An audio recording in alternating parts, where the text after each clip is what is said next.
Okay, today what I've done, I've slid the underbridge back where it's supposed to be. And if you look at the points of the legs, I've jacked them up a little bit with some scrap on the outer points of the triangle, all the way around the donut and around the bank turn, which is going to be about a 10-degree bank. It's not going to be a flat-out turn, but it'll make it easier. You can see I've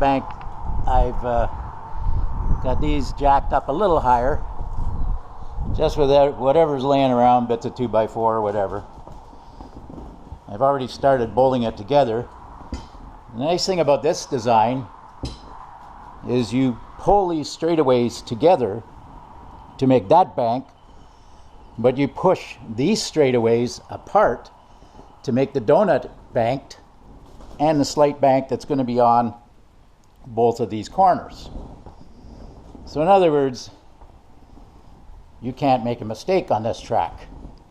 It's a very unique design. As far as I know, it's my original design. When I came up with it, nobody else was building it. I call it a shoulder 8. Now you can see I haven't tightened this joint up yet, but because this joint is slightly wider on the outside than it is on the inside, because the track is banked, it will always go back together.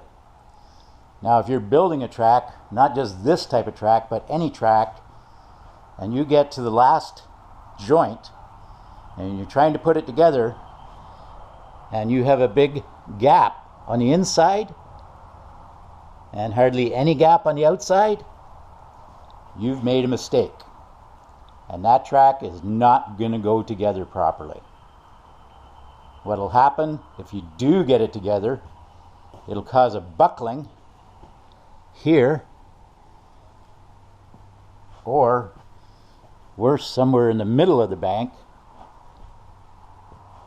It just won't go together properly, which means you got to take it apart, flatten it out, and figure out where you made the mistake. Because obviously this corner is coming around too much. If the gap is wider there, I don't know why this has a screensaver on it. I can't see what I'm doing.